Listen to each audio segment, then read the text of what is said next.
دكتور يوسف، أنت معي؟ أهلين أهلين أهلين سيد مشعان. الحمد لله على السلامة يا دكتور. مساء الخير أخي، مساء مساء مساء النور، مشتاقين لك. مساء الصمود والمقاومة لقناتكم الجميلة. ونطمن مشاهديننا أنني بخير وفي مكان آمن، وبعد 27 يوما في الجحيم استطعنا أن نؤمن إن شاء الله أنفسنا بإذن الله. ومنش عارف منين نبدأ معك في هذا. أنا عندما عرفت أنك ستكون معي وضعت على صفحتي في الفيسبوك، قلت أني عندي خبر سار لكم، لأنه كان الكثير يسألوني عنك، الكثير يوميا، العشرات يسألوني عن أمنك الشخصي وأين تكون. فقلت للمشاهدين سيكون معي قبل 10 دقائق تقريبا، سيكون معي بعد قليل على الهاتف الدكتور يوسف شاكير، وهو بمكان آمن، ومن يريد أن يوجه له أي سؤال يضعه هنا بسرعة. طبعا لا أخفيك عدد المشاركين، أعتقد الآن عدد الأسئلة 117 لحد هذه اللحظة، وأسئلة كثيرة أبرزها يقولون: متى نراك على الشاشة؟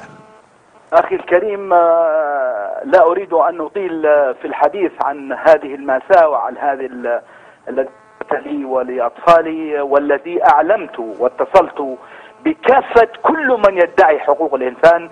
اتصلت بمنظمة حقوق الإنسان في لندن، اتصلت بالصليب الأحمر، اتصلت بالمنظمات الحقوقية، وترك أطفال 8 شهور في صحراء قاحلة، لا ماء ولا لبن ولا كذا. ولكن الله كما قال أخي موسى إبراهيم عندما شاهدته كفنا بعنايته بفضل الله وبفضل الناس طيبة، واستطعنا أن نؤمن أنفسنا بإذن الله.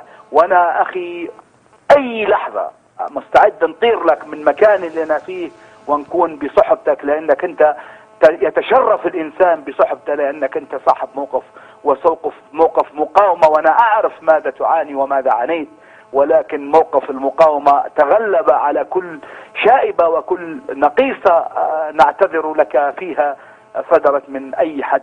فلكن أخي الكريم، نحن بفضل الله نؤمن ونؤمن ونثمن الناس التي لها مبادئ من أمثالكم. نحن قد دعينا إلى الوئام والحوار والمصالحة في حلقات كثيرة، ولكن يظهر أن أجندة المستعمر هي التي تتغلب على مطالب الشعوب، وفي النهاية الشعوب ستقهرها. ورأينا في هذا اليوم 3 ورابعهم كلبهم هنري ليفي على أرض طرابلس يدنسوها ويقتسمون الكعكة ويؤمنون شرعية. بعد أن أمنوا الشرعية بقصف والقتل المستمر، يريدون أن يؤمنون شرعية من لا شرعية لهم، شرعية الذين ليس لهم شرعية وليس لهم إلا العمالة والارتزاق وتقسيم هذا الوطن الطيب. ولكن حساباتنا على المقاومة كبيرة، وستكون مقاومة شرسة ضد المستعمر. أما أولاد بلدنا فالله سبحانه وتعالى يهديهم إلى صراط مستقيم. إن هذا القصف الذي تتحدث عنه قناتكم فقط حط تحتها 3 شرط. كانوا ينسجون القصص الخيالية والكاذبة في طرابلس، وكنت أخي موسى إبراهيم نقول له هؤلاء الصحفيين الجواسيس الكاذبين الذين يأكلون في فندق رخصص لا ينقلون الحقيقة بل يكذبون. والآن الحقيقة واضحة، والأجساد تمزق والأشلاء في كل مكان. تصور هذه سابقة تاريخية أن حلف لمواجهة الولايات لمواجهة روسيا يقصف بيوتا وليس معسكرات وليس أسلحة وليس دبابات، بيوت آمنة في منطقة جيرة. 12 بيت مسحت لأسر كاملة في بني وليد. البيوت شفتها بعيني وهي تمسح فيها في كل الأماكن سابقة، ولا يتحدث العالم، هذا العالم المكبل المكموم التي تسيطر عليه الصهيونية العالمية. عندي أحد الأخوات تسألك دكتور، تقول لك: هل أنت باق على عهدك مع الأخ قائد الثورة العقيد معمر القذافي؟ لأنه عندي أسئلة كثيرة. نعم، أنا على عهدي قائم حتى أفني حياتي من أجل هذا الوطن. وهذا القائد الصامت الذي يقود المعارك. نحن نعرف عندما كذبوا سيهرب، فهو صامد ونحن صامدون معه، وعهدنا على هذه الأرض، أرض ليبيا الطيبة التي تتعرض لاستعمار صليبي، فنحن بفضل الله على العهد باقون حتى تفنى حياتنا. عواطف الفرحاني تقول: أرجو أن تقول للدكتور شاكير أن يوجه كلمة إلى محبي عشم الوطن. أقول لهم: عشم الوطن، عشم الأمة، في أهلنا وناسنا في كل المناطق العربية، أن يدركوا أهلنا وناسنا في كل المناطق العربية إن المؤامرة دولة. نشكو هذه المؤامرة لضرب مشاريع الصمود كما يحدث في هذه الحملة ضد سوريا البطلة الشجاعة الصامدة، ليضربوا مشروع مقاومة قاده حافظ الأسد رحمة الله عليه، ورفع رايته ابنه الشاب الذي جاء بالإصلاح وجاء ليغير خريطة سوريا إلى الأفضل، فلم يتركوا له مجالا يريدوا. ولكن ننبه أهلنا وأخوتنا في سوريا: أقسم لكم بذات الله العلي العظيم لو أنقل لكم ما رأيته وما عشته سوف لن ترفعون صوتكم حتى تطالبون بالديمقراطية، لأن لا يمكن أن تكون الديمقراطية مغموسة في دماء الناس ودماء أخوتكم ودماء أهلكم، والتفريط في عرضكم والتفريط في أرضكم.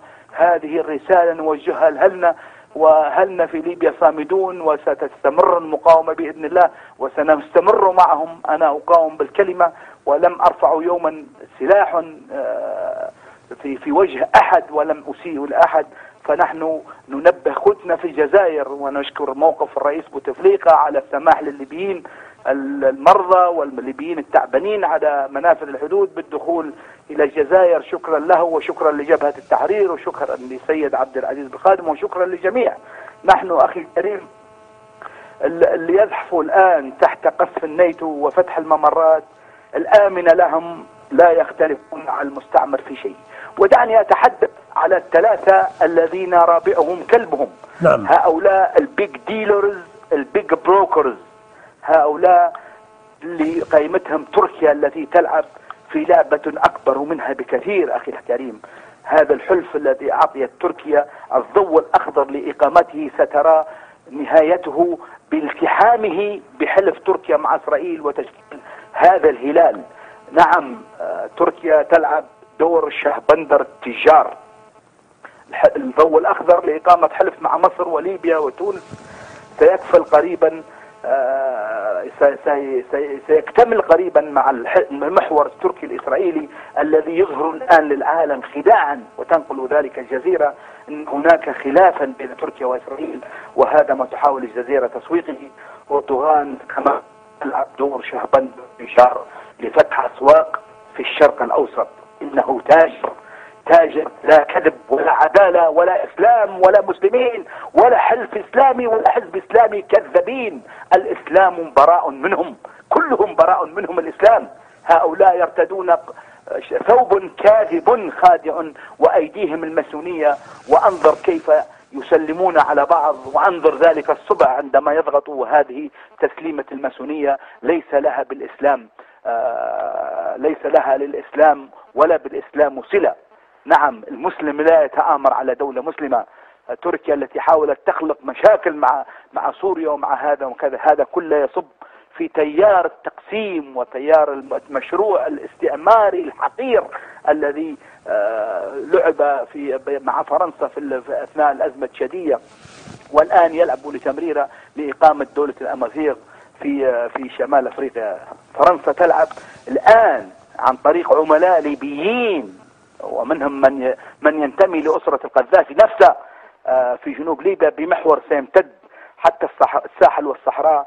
وهذا ما يسوق له هؤلاء الخونة في فرنسا وفي غيرها من الدول. نعم أخي، إنها سرعة الإيقاع. كانت دائما المؤامرات والأحلاف تكشف بعد سنين، ولكن سرعة إيقاع هذه المؤامرة 6 أشهر. أخي الكريم، اللعبة بدأت صورتها حلقة واضحة في فترة زمنية قياسية، وما خفي كان أعظم. برنر ليفي ألقى محاضرة كنت سآتي بها في قبل نهاية آخر حلقة لي.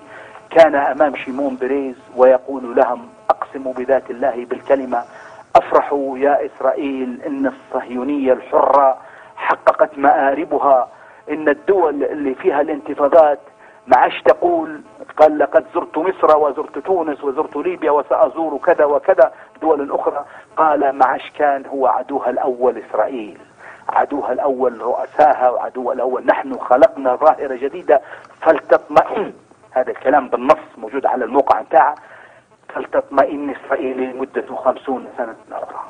هذا ليبي. أنا في الحقيقة نشكر أهل غاد الكرماء، تحياتي العلي والكحلة وسلامي لأبطال الطوارق الصامدون، والجماهيرية الحقيقية هي في غاد، لأنهم يدافعون وصامدون على الأرض الليبية. بيوت من طين، بيوت تغتسل الهواء والبرد وترفع الراية الخضراء. فليعلم الليبيون أن فقراءهم هم رجالهم، هم الذين صمدوا. ومن هرب باليوروات وبالدولارات رأيت نساء تتباكى، رأيت أطفالا يأكلون التراب، رأيت ليبيون في طوابير تعطى لهم الأكل كما يعطى في أزمة الصومال. رأيت كل هذا من عذابات 26 يوم. والطوارق لعلمك قد يقلبون المعادلة راسلا على عقب، والمعنى مفهوم أخي الكريم. يعني هل تعتقد أن مقتل أحد زعماء الطوارق قد يؤدي إلى وضع مختلف على الأرض في ليبيا؟ نعم. الطوارق قال لي بعض الطوارق قال لي إذا أرادوا أن يستعمروا هذه البلد، واقسم هذا الكلام بالنص، سنرفع رايتنا ونكون دولتنا. هذا ما قالوه بالنص. والبترول والخير كله هناك. الطوارق هم الذين يدحرون قيادات تنظيم القاعدة في بلاد المغرب الإسلامي. أنا رأيت في تلك الصحراء العجب العجاب بين الصحراء الجزائرية والنيجيرية عندما دخلت النيجر. نعم أخي الكريم، أنا أكلمك وكل حرقة أني لا أكون على الهواء مباشر لأنقل الحقيقة للناس. وإن شاء الله إذا سمحت قناتكم سأطير فورا وأكون بجانبك، وأتشرف أن أكون بجانب الأحرار المقاومة الذين لا ينظرون إلى الأشخاص بل ينظرون إلى الحرب ضد المشاريع الاستعمارية كما هي في العراق، وكما هي المشاريع اللي بيريدوا أن يمروها في سوريا وفي الجزائر. وأفيقوا. أنت حضرتك دكتور يوسف، أنت شخص مفكر وعشت في ليبيا ولك جمهور كبير جدا. بعد سقوط طرابلس وهذا الصمود الأسطوري الذي يسجله أهل سرت وسبها وبني وليد وهذه المدن التي السماء تقصفهم بالطائرات والنار، وكل السلاح الحديث الذي أعطي لعملاء الناتو يرجمون به السكان المدنيين. كيف ترى الأمور؟ إلى أين تسير الأمور في ليبيا بتقديرك الشخصي؟ أخي الكريم، هذه البلدان التي تحدثت عنها صامدة لأنها لم تتسرب إليها الخيانة.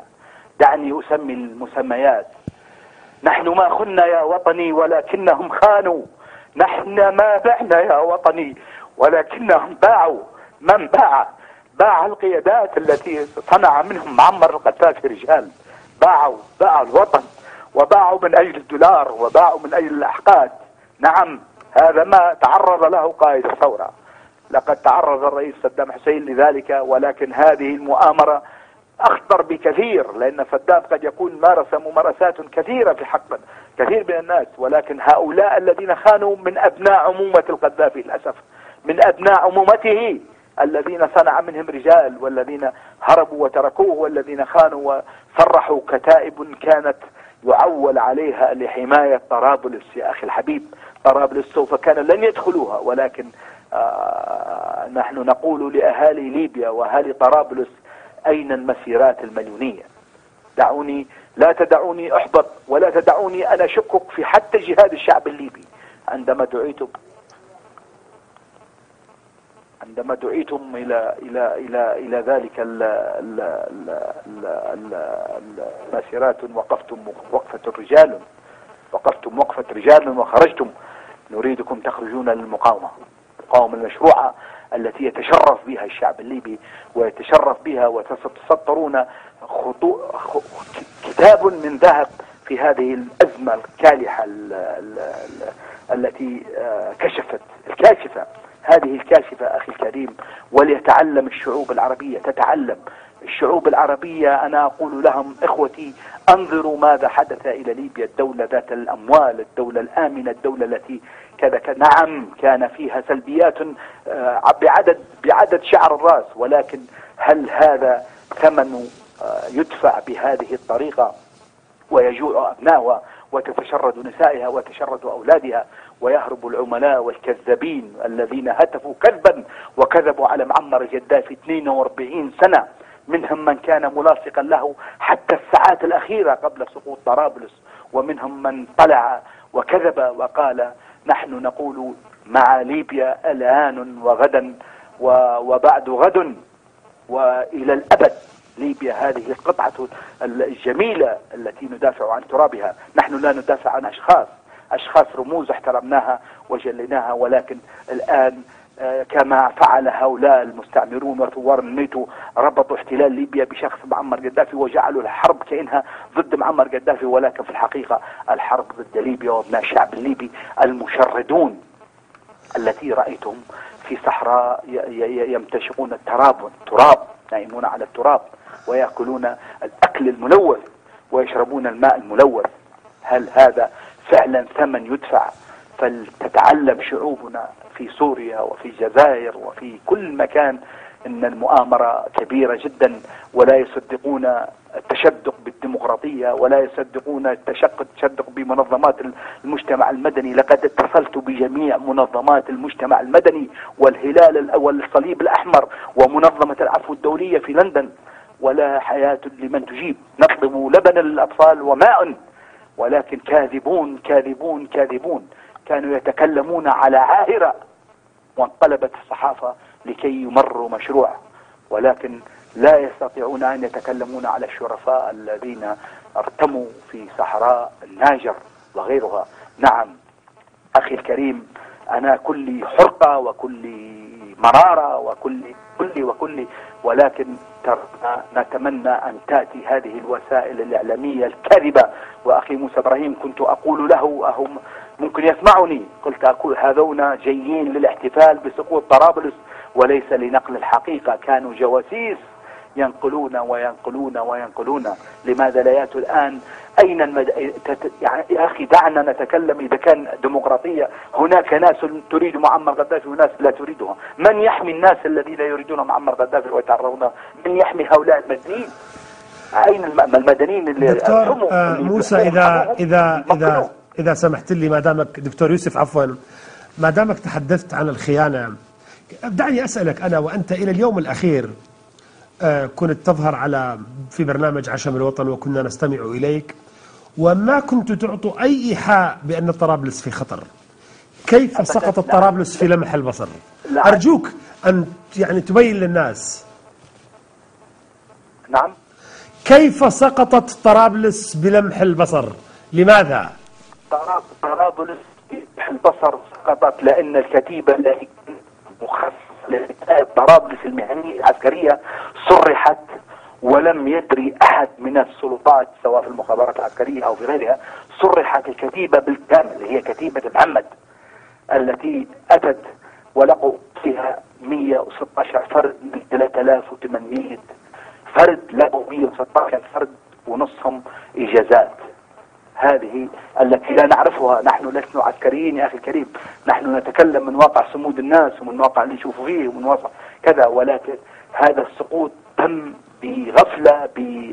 وهناك ورقتين أخي الكريم قرأتهم على الناس، ورقة أمريكية وورقة إسرائيلية، اللي هي كيفية اختراق النظام. ابتدأوا في الشهرين الأولين ببعض الأمناء، ثم في الشهرين الثانيين ببعض العسكريين والشرطة، ثم قالوا في الشهرين الأخيرين، ونبهنا في البرنامج بالنص، سنخترق الدائرة الأولى. وقد كان هناك اتصالات سرية للخيانة، والخيانة طبعا حتفسر لماذا في وقت لاحق. وأنا أعد في كتاب اسمه أوراق من فندق ريكس الآن، وكتاب اسمه 27 يوم في الجحيم. هذه آخر كتابين سنكتبهم ونتقاعد ولا نعلى السياسة وساسة ويسوس وسياسة. يعني أنا لا أريد أن أتعبك أكثر. المشاهدين الحقيقة عندهم مئات الأسئلة. من هو أخت مسمية روحها بنت الجاويد تسألك وين السبحة، منهم من يطالبك ببعض الأدعية، منهم من يتوسلك أن تأتي إلى سوريا لتظهر في قناة الرأي، منهم من يقول لك إذا لا تستطيع أن تأتي لسوريا سجل برنامج في أي مكان أنت موجود فيه، منهم من يسألك كيف سقطت طرابلس، منهم من يقول لك ماذا تقول لنا نحن الذين نعتصم في بيوتنا ولا نخرج في طرابلس. الأسئلة كثيرة لك، ولكن أخشى أنك لا تريد أن تطيل في الكلام. ماذا تقول في نهاية هذه المحادثة لمشاهديك ومحبيك؟ أصمدوا قاوموا وأدعو الله سبحانه، أصمدوا قاوموا أدعو الله سبحانه وتعالى، أذكر بسم الله الرحمن الرحيم 785 مرة، والسبحة قائمة والدعاء قائم إلى جانب هذا الدعاء الذي أنقذني من براثن الصحراء ومن براثن الثعابين ومن براثن الأفاعي والعقارب، وحمى طفل عمره 8 شهور مرمي ولم يأكل. وهذه الدعوات لازم أن تكون مقرونة بالعمل، لأن العمل من غير دعوات لا يستطيع أن يأتي بشيء. ادعوا الله سبحانه وتعالى وثقوا أن الله سبحانه وتعالى سيكون بجانب الحق. وممكن ما حصل هو تطهير للنفوس وتطهير للعفن والفساد التي كان مستشري في لحظة معينة. نحن لا ننكر، وقلنا هذا في حلقاتنا كلها أخي الحبيب، ولكن نحن لا نتاجر بالوطن، لا نتاجر بالوطن، وسنكون صامدون. وانا ان شاء الله التليفون اي لحظة انا اعطيني يومين مستعد نجيك في اي لحظة واكون بجانبك، وساكشف الاوراق واسمي الاشياء بمسمياتها، وستكون عشم الامة وليس عشم الوطن. حنتكلم للامة باش تاخذ عبر وتاخذ دروس من الذي حصل ورأيته بأم عيني. دكتور يوسف، أنا أشكرك شكرا جزيلا، والحمد لله على السلامة، وستكون لنا اتصالات متواصلة ولقاء قريب بإذن الله. أحييك دكتور. بارك الله فيك وبارك في صمودك، والله يجعل في ميزان حسناتك، وإن شاء الله ربي يعطيك الفرصة والعيشة تكون باش تشوف العراق محررة، وكل الدول اللي أنت تناضل من أجلها لأجل الله سبحانه وتعالى، وليس لأجل المال ولا الشكر ولا البلاوي. وأنا نعرف جيدا ماذا حصل لك وماذا، ولكن كفاية أنك أنت إنسان فقط. شكرا دكتور، شكرا، مع السلامة.